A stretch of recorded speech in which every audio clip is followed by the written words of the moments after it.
ça va bien? Moi, oui. Donc, aujourd'hui, on se retrouve pour un nouveau bump date, donc vlog de grossesse. Je me rappelais pas que ça faisait tant de temps que je l'avais filmé, alors j'ai toutes les petites informations sur mon téléphone. Et c'est ça, ça regroupe dans le fond les semaines 12 à 18, puis j'ai quand même pas mal de choses à vous raconter. Donc si on commence en fait avec la semaine 12, ben, j'ai eu mon échographie de clarté nucale. Donc j'étais à 12 semaines et quelques jours. Je me rappelle plus exactement, mais c'est ça, tout semble être beau.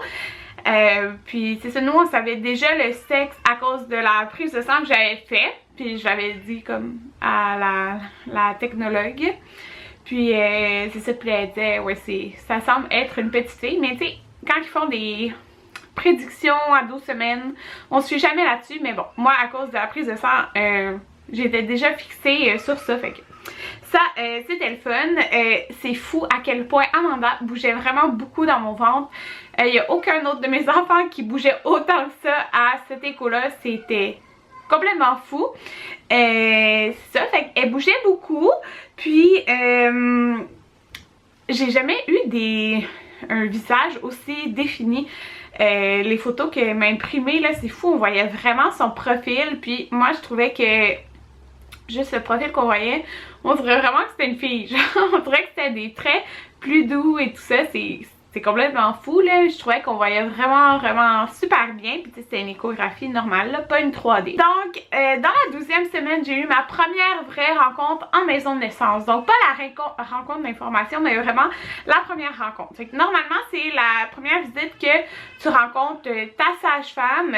Donc, comment ça fonctionne? C'est que tu as une sage-femme, puis ils sont attitrés toujours à une autre sage-femme, donc tu as comme deux sages-femmes, puis c'est eux qui vont te suivre pas mal tout le long de la grossesse, sauf si justement il y a comme une annulation, qu'elle peut pas être là, ben c'est une sage-femme de remplacement. Puis moi dans le fond il avait déplacé mon rendez-vous à cause que ma sage-femme avait une rencontre, puis en fin de compte elle pouvait pas cette journée-là, fait que pour pas déplacer mon rendez-vous, ils m'ont fait rencontrer une sage-femme de remplacement qui était celle que j'avais rencontrée à la séance d'information, que j'avais vraiment beaucoup aimée aussi. Je la trouvais super gentille, calme et tout ça.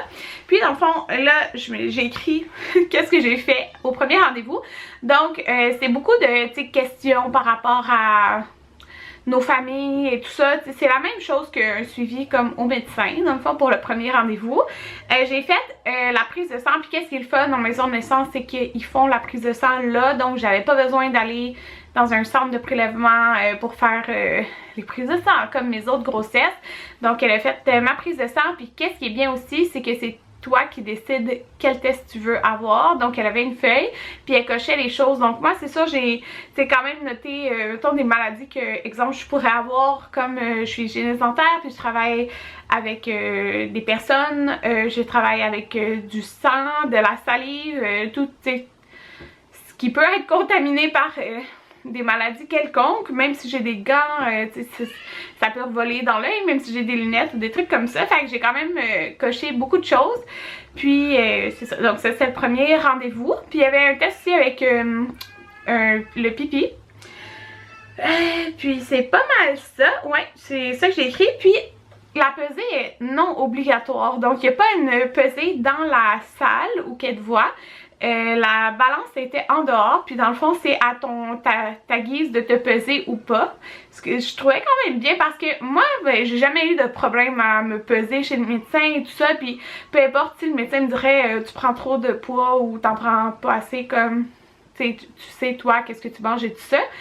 Mais je sais que, mettons, dans les groupes de mamans, j'avais déjà vu dans les autres grossesses comme des mères qui se faisaient dire ben t'as pris trop de poids, puis tu sais, qui étaient vraiment là-dessus. Fait que je trouve ça comme plate, fait que je trouve ça quand même bien, cette ouverture-là à tu te pèses ou non, selon ton choix. Puis, qu'est-ce que je trouvais bien aussi, c'est que c'est pas comme un petit lit... ben vous savez c'est quoi les genres de lits de médecin là, quand tu vas faire ton suivi, c'est pas un lit, mais là c'est vraiment comme un lit. Fait que t'es vraiment couché dans un lit confortable, tu sais, bas là, pas comme une table. Puis dans le fond elle a écouté le cœur de bébé, puis c'est pas mal ça. Dans le fond, tu sais, regarde ta pression, puis ces affaires-là. Donc, c'était pas mal ça pour le premier rendez-vous.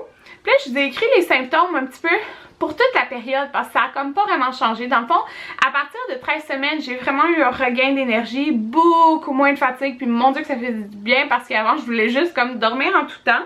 Je suis beaucoup essoufflée, par exemple, ça... je parle vite, on dirait, puis je suis comme essoufflée. J'ai eu une chute de pression qui est arrivée à l'événement de Marie-Hélène. Mais c'est ça, je n'ai juste eu comme une.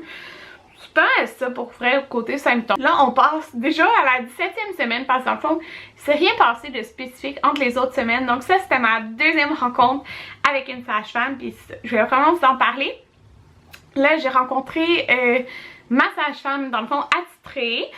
Puis c'est pas mal elle que je vais voir pendant un long moment. C'est elle que je vais voir parce que en fait l'autre sage-femme est en arrêt là. Donc c'était elle que j'étais censée avoir au début. Donc je vais comme avoir les deux. Mais pour l'instant j'ai comme juste elle. Puis c'est drôle parce que elle m'a demandé si c'était moi qui faisais des vidéos sur YouTube. Parce que sa belle-fille écoute mes vidéos. Fait que salut à toi. Sérieusement, j'ai adoré ma sage-femme. C'est vraiment ce côté humain là qui est différent. Je dis pas du tout là, que ma médecin, moi je l'aimais vraiment beaucoup là, puis je dis pas qu'elle était pas humaine là, c'est pas du tout ça, je l'aimais vraiment beaucoup. Puis on dirait que ce côté là d'aller en maison de naissance, j'étais comme ah mais je l'aime beaucoup, tu sais, elle suit mes deux enfants. Mais c'est vraiment comme plus personnalisé, un suivi sage-femme, tu sais, c'est plus, on parle plus, c'est... Tu sais, ça prend pas 10 minutes, ça prend plus une demi-heure un rendez-vous. Puis j'ai vraiment aimé ce côté-là. Donc c'était ma première rencontre avec elle. Fait qu'elle m'a demandé pourquoi j'ai choisi d'aller en maison de naissance. Puis vous le savez, moi c'est le côté plus naturel et tout ça qui va avec un peu ma pensée. Donc c'est pourquoi je voulais aller en maison de naissance. C'est ça, donc le côté le moins de médication possible, ces affaires là. Donc elle m'a donné, c'est ça, le résultat de tous les tests. Donc tout était négatif dans le sens que j'avais aucune maladie et tout ça. Puis j'étais contente parce que j'étais vraiment intriguée au niveau de mon fer. Parce que à Jaden j'ai fait de l'anémie mais suite à l'accouchement, ce qui est quand même normal parce que tu perds beaucoup de sang. Mais à Maverick, j'en ai fait comme dès le début de la grossesse, là, de l'anémie durant ma grossesse. Ça s'était rétabli vraiment, même après l'accouchement, j'avais plus besoin de prendre de comprimés de fer. Mais là, cette fois-ci, vraiment, elle disait que mon fer était super beau. Fait que j'étais très contente. Fait que ça c'est génial. À part ça, oui, c'est ça. Donc là, j'étais à comme 17 semaines. Ouais, c'est ça, 17 semaines et demie. Puis je sentais 0 amande à bouger dans mon ventre. Puis je sais que Maverick, je l'ai senti tard. Quand je me rappelle, le jour de mon échographie morphologique, c'est une des journées que je l'ai réellement vraiment senti, comme sentir un coup. Puis pourtant, j'avais pas le placenta en avant ou quoi que ce soit. Puis cette fois-ci, on m'a pas dit que j'avais le placenta en avant aussi à mon échographie de clarté nucale. Puis tu sais, il l'écrit, normalement il y a une section là, que tu coches sur le placenta, puis c'était pas écrit placenta en avant, mais là en touchant mon ventre, ben en fait en écoutant le cœur, c'est comme s'il y avait comme une petite interférence entre comme comment elle est, ce qu'elle entendait. Alors elle disait que possiblement que j'avais le placenta en avant. Tu sais, ça change strictement rien là, avoir le placenta en avant. Ce qui est comme plus dangereux, c'est... Je me rappelle plus les termes, là, mais c'est autre que ça. Là. Placenta en avant, ça change rien. C'est juste qu'au lieu d'être en arrière, il est en avant. Puis tu sens plus tard, dans le fond, les coups de bébé. Fait que tu sais, peut-être c'était ça. Puis, genre 2-3 jours après, j'ai senti Amanda pour la première fois. Puis c'était vraiment un gros coup, là. Je l'ai senti en coup. Tu sais, j'ai pas senti l'étape des bulles et tout ça, que souvent on dit, mais j'ai senti un coup, puis là aujourd'hui j'ai senti un autre coup. Ok, mais rares sont les moments où que je reste calme, couchée. J'ai 2 enfants, donc c'est sûr que c'est pas la même chose que quand que j'étais enceinte de Jaden, que comme je pouvais rester étendue à rien faire, écouter la télé, genre là je bouge beaucoup, donc J'ai moins le temps, on dirait, de sentir ce qui se passe dans mon ventre. C'est plate, mais c'est comme ça. Fait que je pense que c'est peut-être ça un petit peu aussi. Ça, dans le fond, comment ça a terminé? Elle m'a donné des feuilles pour par rapport au test de diabète. Puisque dans le fond, on allait fixer mon rendez-vous, c'était environ 4 semaines. Puis là, ça tombait vraiment dans le temps de Noël. Fait que j'avais le choix soit de l'avoir avant ou après. Puis sérieusement, comme il se passe très peu de choses en début de grossesse, moi ça me dérangeait pas d'avoir après. Fait que j'ai pris mon prochain rendez-vous le 2 janvier. Tu sais, au début il n'y a rien qui se passe, fait que ça me dérange. Tu sais, moi ça m'allait là, je dis aller après Noël. Puis après le jour de l'an dans le fond. Puis elle m'a donné, c'est ça, un papier d'information pour le test de diabète. Parce qu'en fait, quand tu vas en maison de naissance, il n'y a rien qui est obligatoire. Donc t'es pas obligé de passer le test de diabète de grossesse, t'es comme rien obligé. Contrairement à quand tu vas à la médecin, t'es obligé de faire le test là, puis c'est comme ça.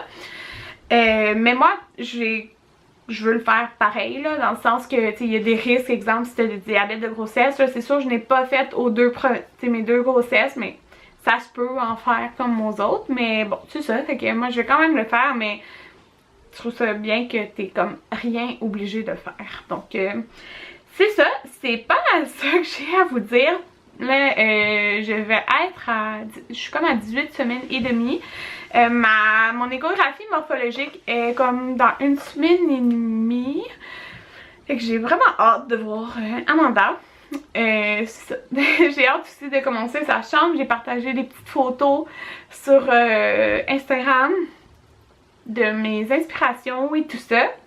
Alors voilà, j'espère que ça vous a intéressé. Je sais que vous êtes plusieurs enceintes en même temps que moi. Donc c'est le fun, on se suit de proche. Puis il y en a beaucoup qui me demandent ma DPA, date prévue d'accouchement, mais c'est autour du 24 avril. Donc moi, Jaden puis Maverick, les deux, j'ai accouché à 39 semaines. Ça veut rien dire pour cette fois-ci. En fait, les deux, j'ai accouché à 39 semaines et 2 jours pile. Mais c'est ça, ça veut rien dire pour cette fois-ci. Mais c'est ça, j'aimerais bien ça. Là, accoucher mi-avril, je trouve ça le fun. Donc voilà, je vous montre ma bédaine. Puis c'est ça, on va conclure comme ça. Donc voilà, en ce moment j'ai un chandail de maternité. Mais sérieux, puis un pantalon de maternité. Mais vraiment, on voit la rondeur de ma bédaine. Là, c'est ça. Ça grossit énormément. Je vais conclure en fait en vous disant le poids que j'ai pris. Parce que je sais approximativement combien de poids j'ai pris. C'est à peu près 7 livres. Comme je suis pas certaine à 100% parce que vous saviez j'avais perdu 40 livres là à peu près. Donc c'est comme dur à dire, mais c'est ça. J'ai pris à peu près 7-8 livres. Pour vrai, je stresse zéro avec ça là. Comme je prendrai du poids puis c'est tout. Comme à Jaden, j'ai pris à peu près 30 livres, puis à Maverick à peu près 35 livres. Comme ça sera le poids que je prendrai, puis c'est tout. Comme je mange à ma faim, je sais que j'ai plus d'envie de sucrer aussi. J'en mange des bonbons si je veux en manger, mais comme c'est correct, je l'accepte. Fait que c'est ça, bye tout le monde.